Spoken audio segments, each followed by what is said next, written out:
Yo, what's going on, good people? It's your homie HerbMan coming right back at you with another hot banger boogie. All right, so what we're talking about today, it precedes off of our last video where we're talking about how important fasting and detoxing is. So I kind of want to piggyback off of that. There's a lot of questions about really how to detox. What it is a methodology behind it. You guys need to really pay attention to this particular video because it's not just about taking detoxing herbs and changing your diet and thinking that you're going to be healthy, okay? Because the first thing that we really have to understand, the first thing that we really have to get out into the open is that we are accumulated by a lot of foods and a lot of toxins and a lot of toxemia, a lot of mucus, okay? And this causes a lot of blockages or congestion or constipation in our arteries, in our veins, in our digestive tract, and in our blood.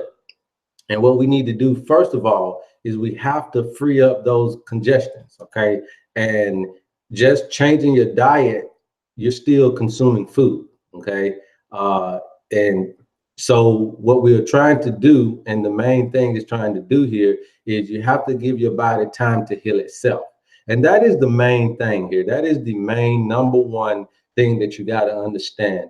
No thing heals you. The body heals itself. Nature knows how to heal itself. And there's a lot of tall tale signs that will go on when you detox that will allow you to understand exactly what nature is trying to tell you about your body.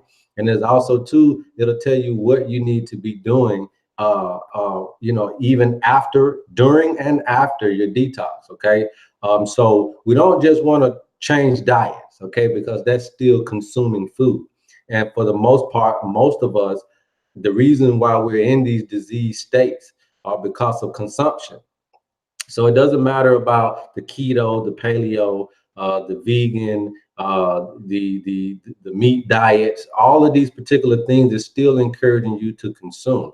Even when we go to the medical facilities, the doctors are giving you drugs, but they're not necessarily changing anything about how you consume. They may tell you not to eat this and not to eat that, but they still tell you to eat this and eat that, which still brings on consumption. And even with drugs, drugs leave a trace behind in our system that also too promotes toxemia, mucus, blockages in our bloodstream and all these types of things. So with that being said, you got to know what detox really is, and it's most partly due to fasting. Okay, we really have to alleviate our consumption, and when we do that, there's a methodology behind it. What we're trying to do is increase our vitality ultimately when we're in these disease states, okay? And because of your vitality, you really have to understand where you are in the vitality scale, okay? If you have low vitality, you may not be able to forego a long detox, okay? You may not be able to withstand a long fasting process.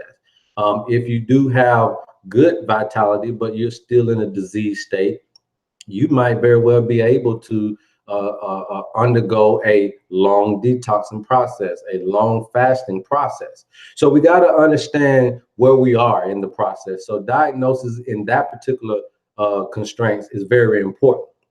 Now, this goes for any type of disease that you have. So it's really only one disease, and that's the blockages, right? That's the constipation, the congestion of the systems. Because you got to look at your body as a piping system, okay? And everything is connected together. And, if you have a blockage somewhere, then it will cause something else to slow down, okay? So that's the kind of understanding that you need to understand. All right. So when we're dealing with any kind of issue, back pain, cancer, diabetes, arthritis, it doesn't really matter. That means that there is a blockage, there is a overhaul of consumption. And the first thing we have to do is stop consuming. Okay. But we need to know how long we need to consume. So what I like to say here is, try fast for like 1 or 2 days with nothing, okay? Nothing but just consuming water. That's if you're able to do that. If you're not able to do a 1 to 2 day fast of just water, no food at all, then try to do a 2 to 3 day fast of just fruits only. All right. And when we're talking about fruits only, another caveat is that you have to get the fruits that are in season, because our bodies are pretty much, we're in tune with the universe, whether you want to believe it or not. And so you want to be able to get those things that are actually in season. Your body recognizes which season it is. Now, understanding that fruits are really, to give you a history of fruits, fruits are really for you to eat up during the summertime so that you can have enough nutrients and stuff for the winter. All right, because these things are no longer going to grow for the winter. So what it is that in the summertime, you really need to consume a lot of the summer fruits, okay? That really are out here. A lot of the seasonal fruits that you see, those are the fruits that you want to go to. And there are websites that you can basically put in your area code, and it'll tell you what fruit and vegetables grow in your particular grow zones. And I think the website is growzones.com.org or something like that. But just Google grow zones and you can put in your zip code. It'll tell you exactly what grows in your area and what grows during those particular seasons. And those are the fruits that you want to consume while they're in season. This is another caveat to health that we're just not understanding. All right. And then with the fruits, the only other thing that you need to be consuming is green leafy vegetables. And both of these fruits and the vegetables can be cooked and uncooked, but we definitely want to know which ones that we definitely need. So doing the grow zones, understanding what's in your area, understanding what is habitable to your climate is going to be very, very key to your success in fasting and detoxing for your health. Now, when you do these fastings, there are going to be things that may start to arise, like there are going to be pains. There may be issues with being tired and fatigued. But these are all signs. These are your early signs of where problems are, okay? And these are what we call latent diseases, meaning they haven't happened yet, but they may happen later on in life, okay? Especially for those who are healthy, who are listening to the video. All right. And you thinking, okay, well, I don't really have any issues yet, but I do want to start fasting, start detoxing. If you start incurring some issues, some pains in places, that is your tall tale sign of what later issues you may be having to deal with. Okay. Now, for those who are sick, you probably already will get exactly what the issues are when you go through these fastings. And so then you'll know exactly where you need to be concentrating your mindset to get well and to get better. All right. So remember that. Okay. You may start getting some issues, some pains here, there. You want to pay attention to those because that's nature's sign to you of the problem areas. Okay. Also, too, nature is also going to give you some signs as far as your tongue. When you start doing these fastings, you'll start seeing your tongue. It may get a little bit white, or you may start seeing some discolorations in the tongue. If you do start seeing those things, that means you have a lot of mucus in your system. That is your telltale sign that you are heavy laden with mucus. All right. And so you want to be able to get the mucus out of you. And one of the best ways to do it is stop consuming the mucus forming foods. Okay. Stop consuming those foods. You got to know what those are. Maybe I'll do another video about those foods in a later episode where you guys could really, really understand what makes mucus in our body and what doesn't. And I always like to say stuff like, anything that's white is going to probably form mucus. Okay. Even down to the eggs, to the sugars, to the milk. All of these different things can form mucus. So you want to be clear of those things while you're fasting, while you're detoxing, which is why you should only do a dry fast of nothing but water, or you should try to just do it with fruits if you can't do it by itself. Okay. So now, when do we detox? When do we fast? This is one of the areas that I definitely want to cover. Back to the universe, knowing exactly what we need.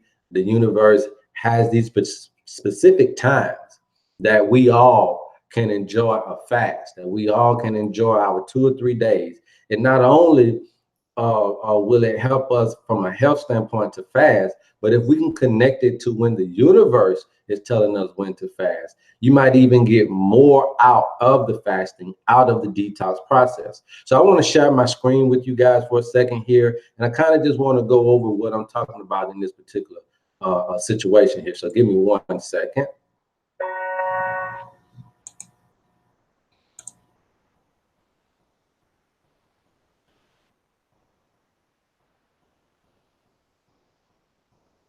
All right, guys, let me know if you are seeing the screen here.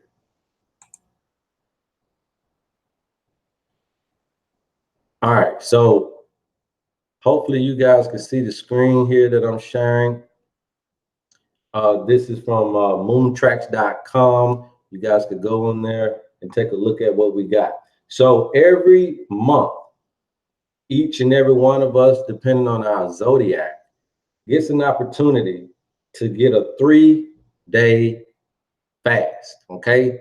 3-day fast. Now, what this is saying is when the moon is in your sign. So we know that the sun is always in our sign on a daily basis, depending on what time of the day it is. From 6 a.m. to 8 a.m., the sun is in Aries, okay?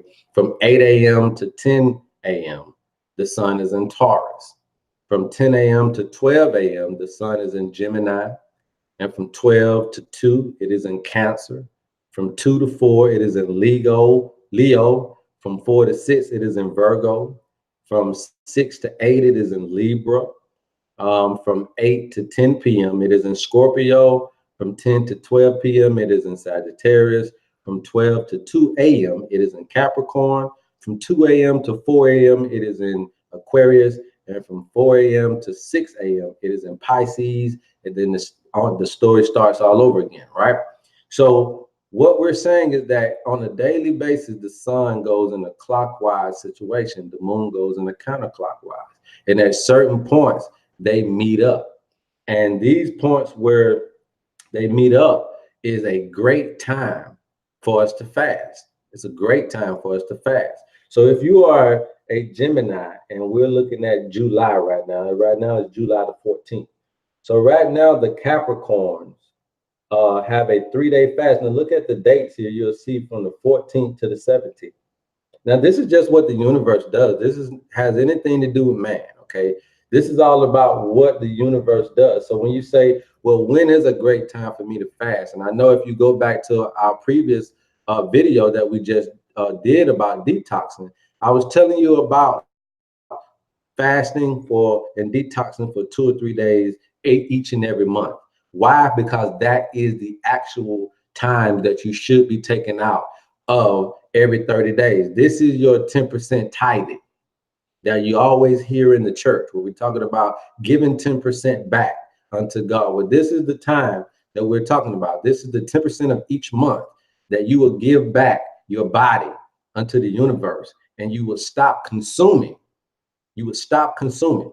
And if everybody did this on planet Earth, we would not only not be sick, but we will also too allow the elements to replenish themselves as far as nature is concerned. And we would allow our bodies to replenish, rejuvenate, regenerate like it should every single month. Okay.